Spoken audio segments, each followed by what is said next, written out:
All the comics in this week's list are related to some type of movie news. Is now the right time to be buying these books?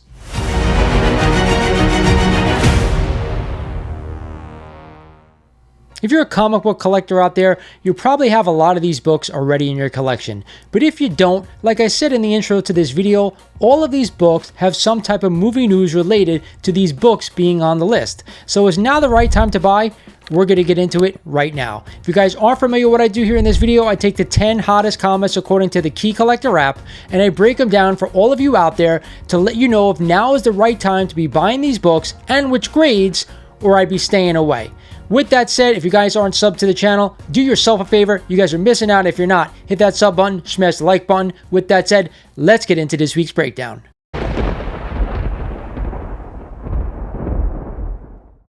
Starting off the list this week at number 10 is a Silver Age Grail. It is a copy of Amazing Spider-Man Annual Number 1 and the first team appearance of the Sinister Six, the original Sinister Six. And last week we had a CGC 8.0, sold for a crazy $4,499, up 7% over the average.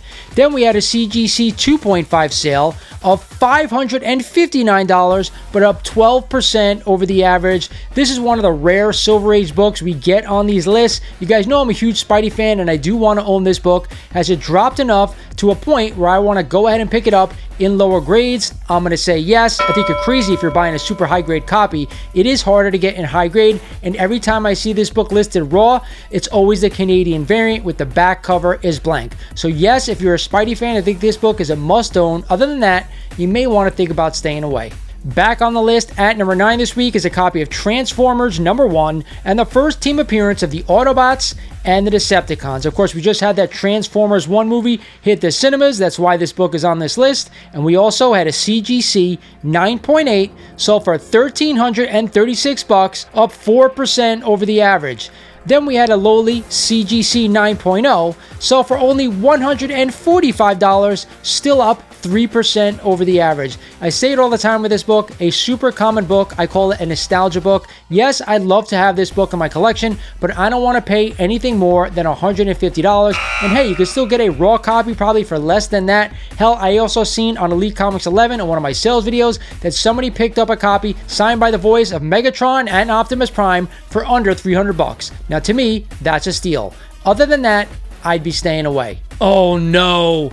Back on the list at number 8 this week is a copy of New Mutants 98 and the first appearance of Deadpool. And last week we had a CGC 9.8, sold for $1,300, up 2% over the average. I say it all the time when we're talking about this book. I want to own this book in a 9.8 only or possibly higher. I don't know why anyone is paying $1,300 for a 9.8 when you can go out right now on Instagram and get a copy in a 9.8 with white pages for under $1,000. I think this book is heading lower, down to about $500 to $750, and that's where I'd pull the trigger. Of course, we know why this book is on this list. Deadpool and Wolverine still in theaters and still number 1. Coming in at number 7 this week is a copy of Ghost Rider number 1 and the first appearance of the Ghost Rider in his own solo title. This is also the first appearance of Damian Hellstrom. And last week we had a CGC 9.4, a super high grade copy of this book, selling at $1,600 but up 13% over the average. Then we had a CGC 5.0 sale for $340, but yet again up 5% over the average. Every time we talk about this book, I tell you, I want to own the first appearance of Johnny Blaze, the Ghost Rider, in Marvel Spotlight number 5. Now, with that said, if you can get this book for cheap, I would be a buyer. But I always like to say, when we're talking about Bronze Age keys, I want to own them in higher grades. So be careful. At higher grades, they get quite pricey. And if I'm going to spend that kind of money, I want the first appearance. With that said, there are rumors out there that Ryan Gosling is going to be portraying Johnny Blaze in the MCU going forward. No idea if it's true. Up to you if you want to own the book. I am not buying any books on MCU Spec News. At the 6th spot this week is some DC Spec. It is a copy of Batman Adventures number 12 and the first appearance of Harley Quinn in a standard comic. You guys know I only want to own this book in a CGC 9.8, and we just had a sale for $2,160, but only up 2% over the average. I tell you guys this all the time, a fairly common book. I want to own it in a 9.8. But at these prices, I don't want to spend $2,000 or more to get this book in that grade. Again, we know why this book is on this list. We just saw the new trailer for Joker 2. Are you guys going to go see it? I'm not. I really wasn't into the first Joker movie. It was a good film, but to me, it really didn't portray who the Joker is in the comics, and that's why I'm staying away. Coming in at number 5 this week is a copy of Marvel Superheroes number 20 in this iconic cover art by Larry Lieber, the brother of Stan Lee. And last week we had a CGC 8.0 selling for $525, but only up 2% over the average. Then we had a CGC 5.5 sale for $270, up a crazy 18% over the average. Dr. Doom was super hot, we all know that, but why spend almost $1,000 on a high-grade copy of this, where you can triple that and get his first appearance in FF number 5? To me, that is always a better buy. But again, I can understand why you guys want to own that book. I always say it, my number 2 book is ASM number 5, that first Dr. Doom crossover with Spider-Man. That to me is a bigger key, considering we may end up seeing it in the MCU when we get to Avengers Doomsday. Either way, I don't want to pay up for this book. I still think you can find it for a deal at a local show or your LCS. Now here's a book we haven't seen on this list in quite some time. At number 4 this week is a copy of Avengers number 55 and the first full appearance of Ultron. Of course, we all know why this book is on this list. There is rumors out there right now that we're going to see Ultron again in the MCU in Armor Wars. Last week we had a CGC 9.0 selling for $250, up 6% over the average.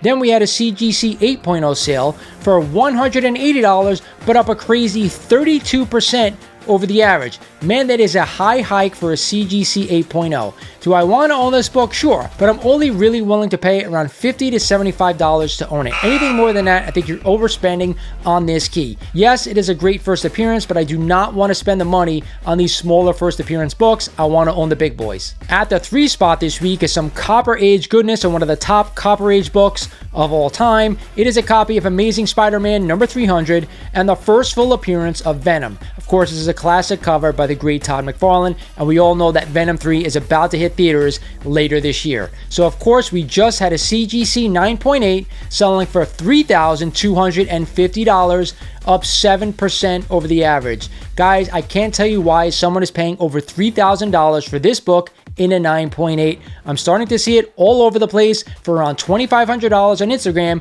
with white pages to boot, so I can't understand why this price was paid. So you guys know I definitely want to own this book, but I don't feel that you need to own it in a 9.8. With that said, get yourself a copy that you're comfortable with in your collection and call it a day. Climbing its way all the way to the 2 spot this week is a copy of Uncanny XMen number 266 and the second appearance and first cover appearance of Gambit.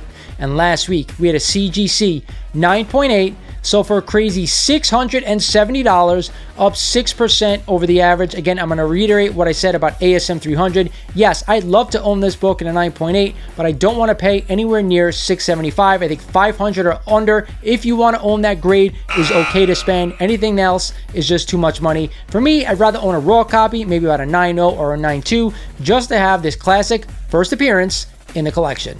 And finally, at the top spot this week, and for 4 weeks in a row, that may be a new record, it is a copy of Marvel Superheroes Secret Wars number 8 and the origin of the Black Symbiote costume. Again, we all know why this book is on this list. Not only are we going to get the symbiote in an upcoming Spider-Man film, but we're also going to have Secret Wars in the MCU.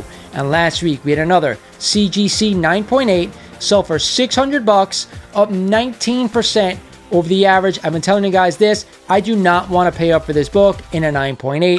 It is super common. Like the last 2 books we just talked about, just own them in your collection in the grade you're comfortable with. Why shell out all this money for a 9.8 when there are a ton of them on the CGC census?